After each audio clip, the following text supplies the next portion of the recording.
What's happening, everybody? On today's show, more news around the conference as teams are counting down the final days until kickoff. SEC teams continue to sell out their season tickets, but are we getting too confident in some of our teams? Also, Sporting News released their preseason teams, while On3 listed several freshmen to watch out for this year. Locked On SEC starts right now. You are Locked On SEC, your daily podcast on the Southeastern Conference. Part of the Locked On Podcast Network, your team every day.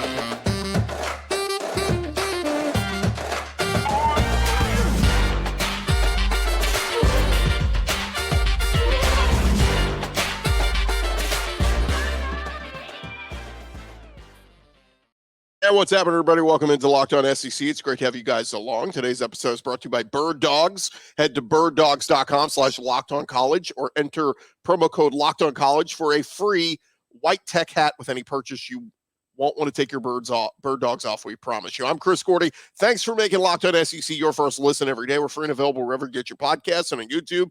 Part of the Locked On Podcast Network, covering your team every day. All right, let's jump into it. Plenty to discuss. Let's go around the conference. Boots out to the right. Takes the handoff. What a catch! Around the conference. And we start over at Vanderbilt. It's game week for Vanderbilt. They got a game this Saturday. Clark Lee confirming an injury on their defensive line. The news was reported Tuesday that this coming Saturday, defensive end Darren Agu is going to miss the game against Hawaii. Been dealing with that dislocated elbow. Has been listed as week to week. There was some optimism last week that he would be back by this weekend, but Goo not going to play. Played 11 games for Vanderbilt last season, had a sack and a bunch of tackles, and was supposed to be one of their best playmakers on defense coming into this year. Hawaii's still about a 17.5-point underdog over at FanDuel, so if you want to get in on the action. Look, it's week 0. You should be getting in on the action over at FanDuel. But these two teams obviously opened last season together over in Hawaii, and Vanderbilt crushed them 63-10. Gonna be a fun one. 6:30 Central, 7:30 Eastern on SEC Network. We'll get a glimpse of our first SEC team of the season, but they're going to go without Darren Agu on the defensive end spot. Other news around the conference over at Florida, they're getting ready for their opener next Thursday night, heading out to Utah, 14th-ranked Utah, and the betting line's kind of moving a little bit right now at FanDuel. They've got Utah as a 4.5-point favorite. Back when that line first opened, a couple sportsbooks had them as a 9-point favorite, Utah. So some questions surrounding Utah quarterback Cam Rising, and a lot of speculation he may not be ready. Remember, he tore his ACL back in the Rose Bowl in January, and Kyle Whittingham saying he's progressing, going through practice, still limited. So, look, if Cam Rising can't go in that game, a lot of money will be coming in on Florida, saying the Gators have a chance to go up to Utah and pull off the upset. Whittingham said on Monday, meeting with reporters, we're going to know something next week on Cam Rising. We'll just see. It's a day-by-day thing right now. That's as good as I can tell you. Brandon Rose, number 2 quarterback on the depth chart, likely to get to start next Thursday against the Gators if Rising is unable to play. Again, that game will be at 7 Central, 8 Eastern on next Thursday night on ESPN. It'll be fun. Now, what stinks is Missouri's going to be playing their first game. Now they're playing South Dakota. It's not going to be an exciting game, but we already heard Missouri coach Eli Drinkwitz saying that, he's going to play, hasn't announced Brady Cook as a starter, going to play all his quarterbacks, and, Sam Horn, we'll see who rises to the top, but we'll have both those SEC games going on next Thursday. Other SEC news over at LSU, Brian Kelly updating the media on Tuesday with some of his players. He announced that running backs Logan Diggs, Josh Williams, and Armani Goodwin all returned to practice this week. They've all been sidelined for different injuries and stuff. Kelly said, we had our full complement of backs out there on Tuesday. And freshman Caleb Jackson was the one who turned some heads in the scrimmage on Saturday, taking a swing pass like 70 yards or something. But, LSU's like 8 deep at running back. We'll see how they divvy up the carries throughout this season. But an update on Sage Ryan, their defensive back. He was injured in Saturday's practice, left with an upper body injury. And LSU very thin at corner when you consider Deuce Chestnut and Zy Alexander look to be their starting corners, but Denver Harris, some questions with him where he was missed days of practice, wasn't in the team photo. J.K. Johnson has a left leg fracture. He's going to be out a while. So DB is not a position that LSU can afford to have many injuries. And one more LSU note, wide receiver Chris Hilton, he is finally healthy. Not missing any practice time, catching the football more consistently, according to Brian Kelly. So some good news there. Of course, LSU will open the season a week from Sunday against Florida State out there in Orlando. That will be a fun one. We'll be there watching it in person. Now, one more note on LSU. Greg McElroy talked with David Pollack on his Always College Football podcast, and McElroy talked about LSU, saying it's a roster that's ready. He said the quarterback situation is very good. The receivers are excellent. Their offensive line might be the best in the SEC. And mentioned that Harold Perkins, the outside linebacker, is a game changer. David Pollack agreed. He said, get some Von Miller type vibes from Harold Perkins, and added that quarterback Jaden Daniels is expected to be very, very good this year for LSU. And he said, look, he's scrambling less for his life. He started to have a better feel for the game as last year went on, started to make more plays down the field. And he says if Daniels takes that next leap, he could be a Heisman contender this season. So we'll see if that's what happens over at LSU. Meanwhile, over at Georgia, several members of their team meeting with the media this week. Defensive back Malachi Starks told the media every day before practice he writes down 3 things. He and fellow DB Javon Bullard share the ritual. They jot down a trio of things they want to improve on each day before heading out to practice, and they hold each other accountable for those goals. Starks said having Bullard with him at safety has gone very well, and he considers him to be a mentor. Starks was so good last year as a freshman, making plays for Georgia. Expect to see that again on that Georgia defense this year. Over at Kentucky, Mark Stoops, their camp going very well. He talked with the media yesterday, said it's been a consistent camp. Doesn't mean it's all been ups. There's been ups and downs, but I do have a lot of confidence in his team. I feel their approach has been very good. I have a lot of confidence in our staff, and we are attacking every day. Now, offense coordinator Liam Cohen talking with the media yesterday, he said that their right tackle position is still in flux between Jeremy Flax and the transfer from USC, Cortland Ford. He said that competition I could see playing out through maybe even the first few games of the season. We want to have depth, play more guys, get more guys involved. Also talking about quarterback Devin Leary. He said he's just got a natural stroke when he throws the football. And then true freshman wide receiver Anthony Brown has really emerged. Liam Cohen saying he's just trying to get more consistent at that wide receiver spot, but they've got a lot of weapons there at Kentucky. Over at South Carolina, big news. Shane Beamer announcing that Sandstorm, staple of South Carolina football fans, started back in 2009 as a tradition. South Carolina fans in for a treat. Week 12 against Kentucky this year, Darude is going to play an hour-long set in Gamecock Village before kickoff. It'll be the first time they've performed the song live since South Carolina adopted the tradition. So live Sandstorm, are you kidding me? South Carolina fans going to get fired up for that. Now, as far as football goes, Shane Beamer said they're doing everything this week, just like they will next week, to prepare for North Carolina. So treating this week like a game week. He said it's great to run through this so our guys understand how we practice, how we meet with the new coaches. They understand the routine and all that sort of stuff. Now, roster updates. They got some banged up Gamecocks. Shane Beamer saying that freshman Nicholas Harbor, of course, going to play some wide receiver / tight end. They expect him to be ready to go for week 1, as well as Juice Wells. That's the big one. We'll be talking about Juice Wells being banged up. Also, tight end Trey Knox said he expects to be ready to go for week 1. Knox tweaked his knee in practice a few weeks ago, but redshirt senior D lineman Tyreek Johnson also expected to play against North Carolina, but he did not practice on Tuesday. So South Carolina getting ready there. Over at Ole Miss, Lane Kiffin was praising the Grove Collective at his press conference on Tuesday. Grove Collective raises money for, of course, Ole Miss student athletes. They raised more than $1 million this offseason, and Lane Kiffin said that he's encouraged by the efforts. He said it's a lot like the Green Bay Packers, where their fans kind of take ownership, have literal ownership of the team as shareholders. He said, extremely encouraged. You guys know by covering me, I'm very real, the good, the bad, the ugly. It's been awesome what this collective has done. And Ole Miss, kind of like the Green Bay Packers, college football, especially the SEC. We're not the biggest town, don't have the most alumni, but to come together like they have makes me think of Green Bay and they're shareholders of the team. So, look, collectives doing their part to raise money in the NIL era with college football. One more note on former Florida signee, I guess you would say, Jaden Rashada. It was announced yesterday he's going to be the starting quarterback week 1 for Arizona State. They're going to open with Southern Utah. But Florida fans will be keeping an eye on Rashada. Of course, he was almost signed, sealed, not delivered.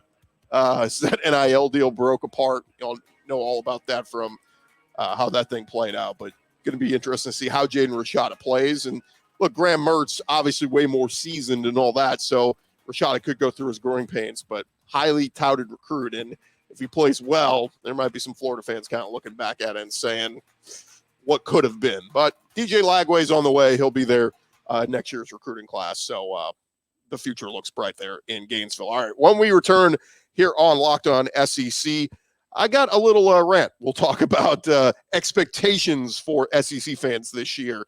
Maybe we need to temper them just a little bit. That's coming your way in just a second. Thank you guys so much for making Locked On SEC your first listen every day. First, I want to remind you guys this episode is presented to you by our friends over at Bird Dogs. Look, Bird Dogs is going to make you look good and feel good. They've got that stretch khaki shorts that are designed to fit slimmer through your thigh and your leg, giving you that truly sculpted look.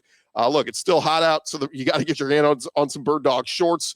They're going to do the exact same thing as the Lululemon does, but they fit way better. Fit better than regular shorts that are made of that stiff, restricting cotton. They fixed that issue. They got that cloud knit fabric. Looks just like khaki, but stretches so you get a way slimmer fit without sacrificing movement. And of course, they've got that anti-stink sweat wicking fabric that keeps you cool and dry all day long. I'm telling you guys, the first few weeks of college football season, it's still going to be hotter than hell out there, and you want to feel good and look good. And Bird Dogs will take care of you. Go to birddogs.com right now /LockedOnCollege. That's the website. Enter the promo code LockedOnCollege. You'll get a free white tech hat with your order. That's what it looks like. Stylish, very cool hat. I've been wearing a lot. Bird Dogs, hook me up. Go to birddogs.com /LockedOnCollege. Enter the promo code LockedOnCollege for that free white tech hat, and you won't want to take your Bird Dogs off. We promise you. birddogs.com /LockedOnCollege.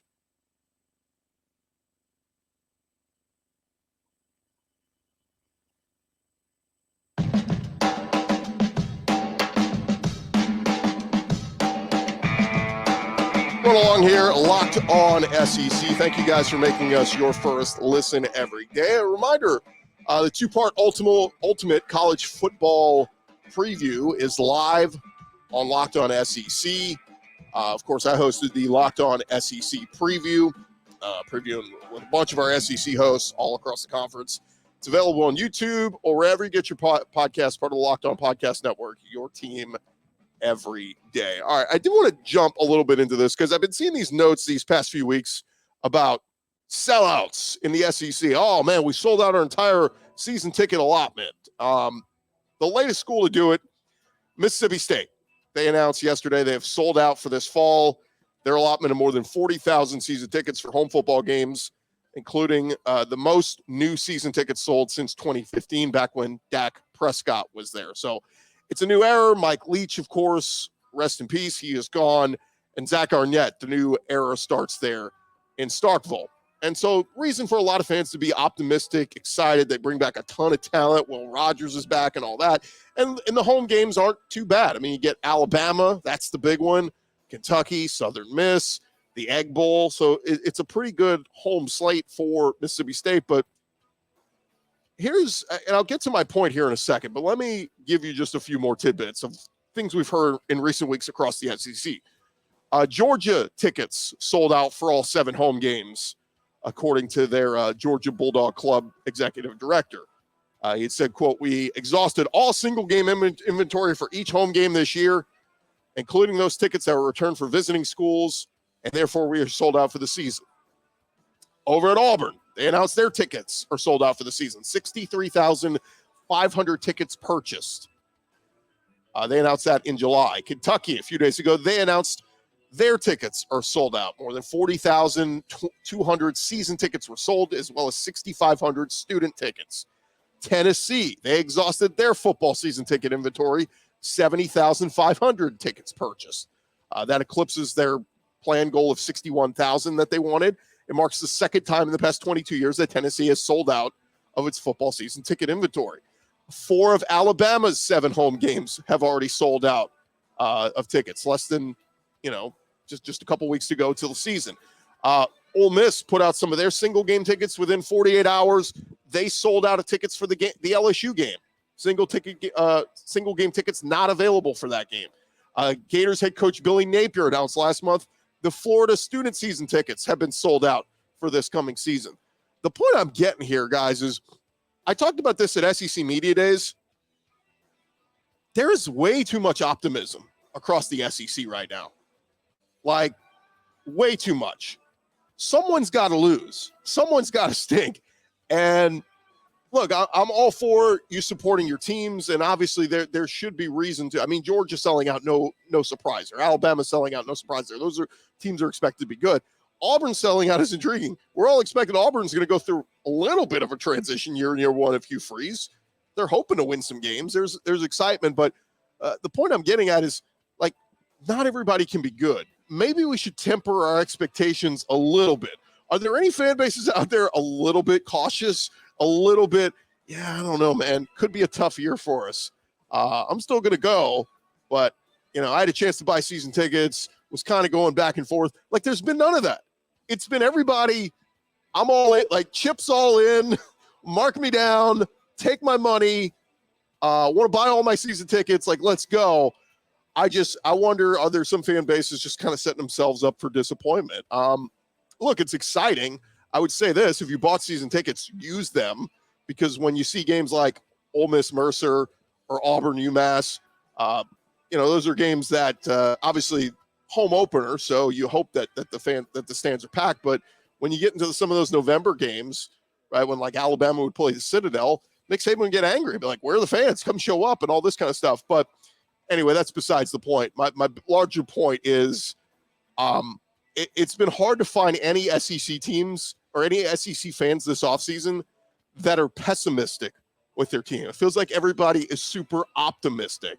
And that's great. I mean, everybody should be optimistic and think their team has a chance. But, man, where's the pessimism at? Where's the, man, I don't think we're going to be very good.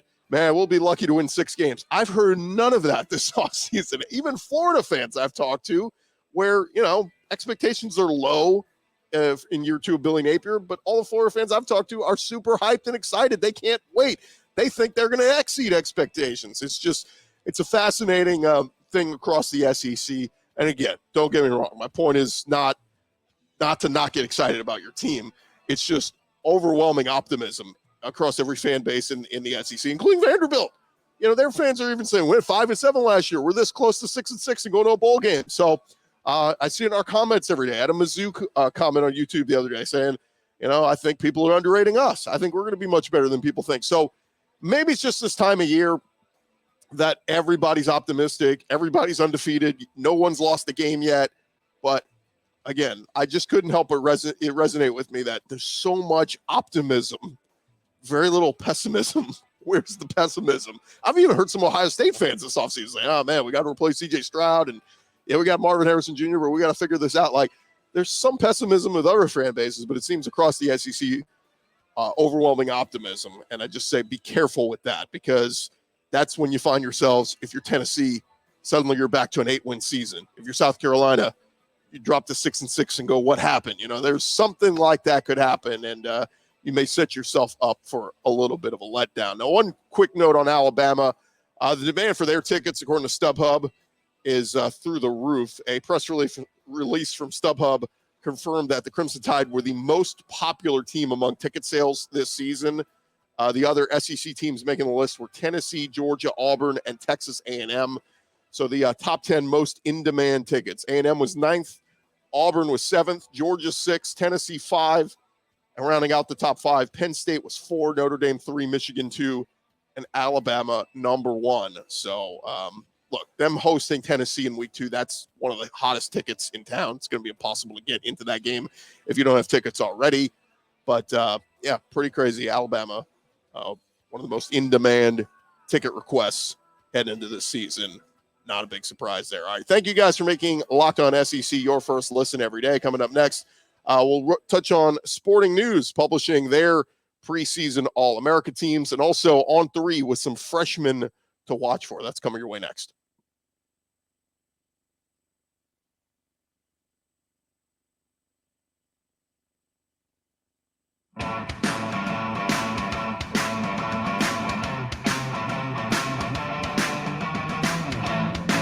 Right along here, Locked On SEC, and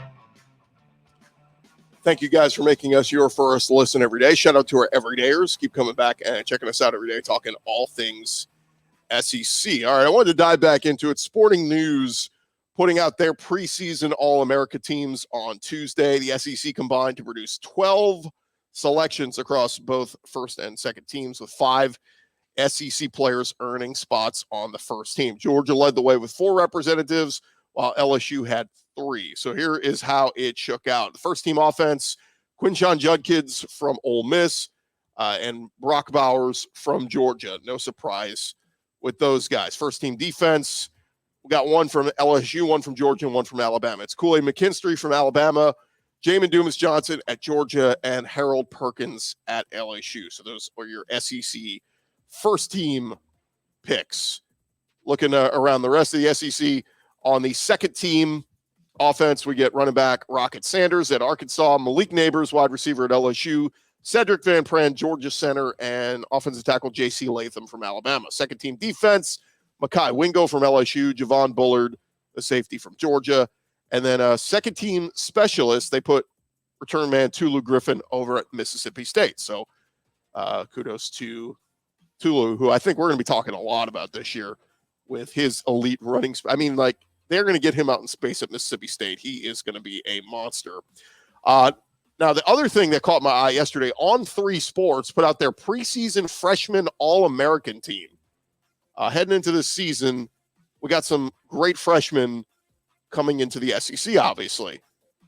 Texas A&M running back Ruben Owens, who I'm very high on, he made his way onto this list. And as well as Florida wide receiver Eugene Wilson. He's one of the guys that they've been talking a lot about that down there in Florida. And then at Ole Miss, wide receiver Aiden Williams. So here's the full list of guys they threw on here. LSU's tight end Kamarian Pimpton got a nod because of his catching ability. Several SEC offensive linemen made the list, including Texas A&M's Chase Besantis, Alabama's Caden Proctor, who we know is pushing for a starting job, and LSU's Zalance Hurd, who has been very impressive according to reports. And then on the defensive side, we got Georgia edge Damon Wilson, Auburn D lineman Keldrick Falk, who has turned some heads over there, Arian Carter, the Tennessee linebacker, South Carolina linebacker Pup Howard, Alabama DB Caleb Downs, and Florida DB Jakeem Jackson. So, look, these are names you may have heard of, you may have not, but they are ones you definitely want to keep an eye on because they could be playing big roles this year. I think back to Malachi Starks at Georgia. I remember hearing his name a lot around this time a year ago. I mean, boom, right out of the gates against Oregon. What do you get, a pick? And, I mean, just instant playmaker right out of the gates. You went, okay, I see it. So these are names to watch for. But if I had to pick like 1 or 2 that I think are going to be really, really good, I like Ruben Owens at A&M. I just wonder, him being kind of third string behind the other guys there, is he going to get enough opportunities early on? Maybe it's one of those as the year goes along, he starts to shine, get more comfortable, and maybe Ruben Owens is the starting running back for A&M later in the year. Eugene Wilson, I think, is going to play early and often at Florida. Ole Miss is they have a loaded wide receiver room, but I think Aiden Williams has a chance to make some noise there, obviously. LSU, same thing with them. They're kind of deep there at tight end. They got Mason Taylor as the starter. They like the other freshman they brought in, Mac Markway. Kamarian Pimpton's just a freak when you look at him. I mean, his size and all that. But I think really it's the O lineman and the D lineman. And you guys know depth in the SEC is clutch. You have to have it. And that's where I think Chase Besantis at A&M, Caden Proctor at Alabama, and Lance Hurd over at LSU. Like, I think all three of those guys have opportunities to play and play big roles this year.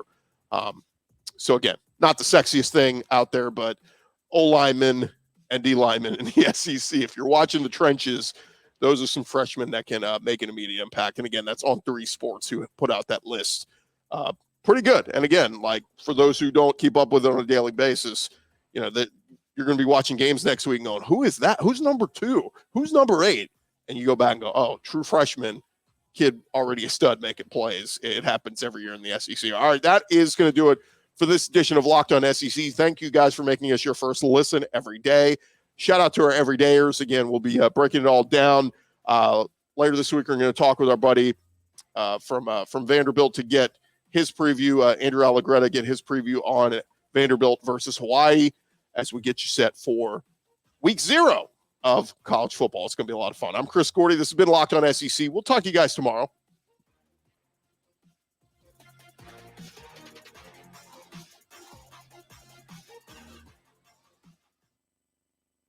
You are Locked On SEC, your daily podcast